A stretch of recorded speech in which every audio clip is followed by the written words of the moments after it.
से जानकारी और चाहेंगे कि जैसे कुरुक्षेत्र एक अपने आप में संस्कृति का नाम है, ये कोई जगह नहीं है। हुँ, और जहाँ-जहाँ हम आगे बढ़ते हैं तो सनातन परंपरा की एक अविरल धारा है कुरुक्षेत्र। हुँ। तो इसकी कुछ सांस्कृतिक सीमाओं के बारे में कुछ हमारे दर्शकों को या हमारे आम जनमानस को आप कुछ प्रकाश डालना चाहेंगे सर? कि कुरुक्षेत्र एक वो स्थल है जहाँ पर मेन युद्ध का सेंटर रहा। कुरुक्षेत्र के चारों तरफ 84 कोस की धरती पर ये महाभारत का युद्ध लड़ा गया, लेकिन कुरुक्षेत्र उसका सेंटर रहा क्योंकि यहाँ पर जो गीता का उपदेश श्री कृष्ण ने अर्जुन को दिया, वो उपदेश इसी धरा पर, इसी जगह पर ज्योतिसर जगह पर उस उपदेश को दिया गया। तो उस नाते से इस कुरुक्षेत्र की धरती का अपने आप में बहुत ही अधिक महत्व है। बाकी 84 कोसों में सबसे ज़्यादा जो महत्व वाली जगह है वो कुरुक्षेत्र है, क्योंकि इसी धरा पर श्री कृष्ण ने अर्जुन को वह उपदेश दिया। सर उसके बारे में जानना चाहेंगे, जब कहते हैं कि दुर्योधन ने वहाँ जब युद्ध हो रहा था, युद्ध के आखिरी दिन अपने आप को ब्रह्म सरोवर में छुपाया था, क्या ये कहानी सच है?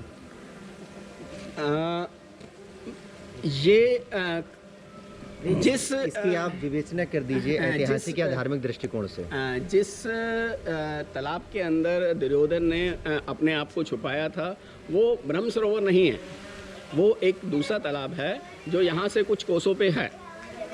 उसका महत्व मतलब ब्रह्म सरोवर अपने आप में एक अलग जगह है, मतलब उसका इम्पोर्टेंस महाभारत की दृष्टि से नहीं है। तो ब्रह्म सरोवर के बारे में ब्रह्म सरोवर का जो महत्व है वो ये है, ऐसा माना जाता है कि ब्रह्मा ने उसको अपने हाथों से उसको मतलब बनाया, उसकी स्थापना की, ब्रह्म सरोवर की, जो कुंड बनाया गया।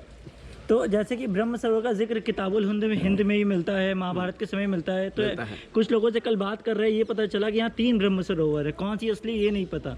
इसके बारे में सर कुछ? ब्रह्म सरोवर जो सेंटर में है, जहाँ पर आज सूर्य ग्रहण का पूजन हुआ, वही असली में ब्रह्म सरोवर है।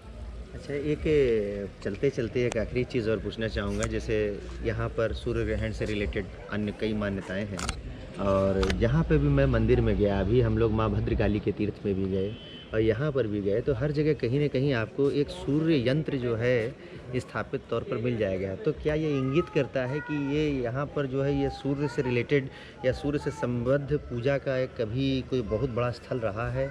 उसके बारे में कुछ अवलोकन आप हम लोगों का कर सकते हैं, दृष्टावलोकन? देखिए, ये बताना बहुत मुश्किल है कि सूर्य की पूजा यहाँ से शुरू हुई, ऐसा कहना बहुत मुश्किल है। लेकिन ये ज़रूरी है कि सबसे पहले महाभारत का जो युद्ध हुआ, सबसे पहले ऐसे प्रमाण मिलते हैं, ऐसा सोचा गया है कि सबसे पहले श्री शिव की पूजा यहाँ पर हुई।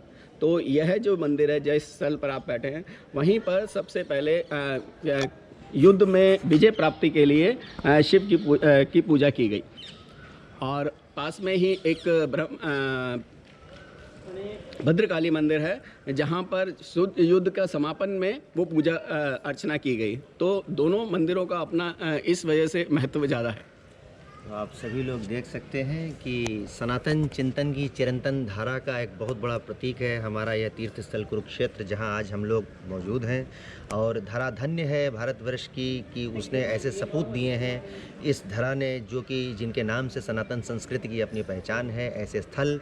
और आप देख सकते हैं आवश्यकता है इन सभी स्थलों की, इन सभी स्मारकों के संरक्षण की, संवर्धन की, क्योंकि न केवल ये हमारी प्राचीन परंपराओं का प्रतीक है, बल्कि इन परंपराओं से महसूस कर सकते हैं एक सेंस ऑफ नेचर, जिसको हम लोग कहते हैं वननेस विद नेचर, प्रकृति के साथ एकात्मकता का भाव।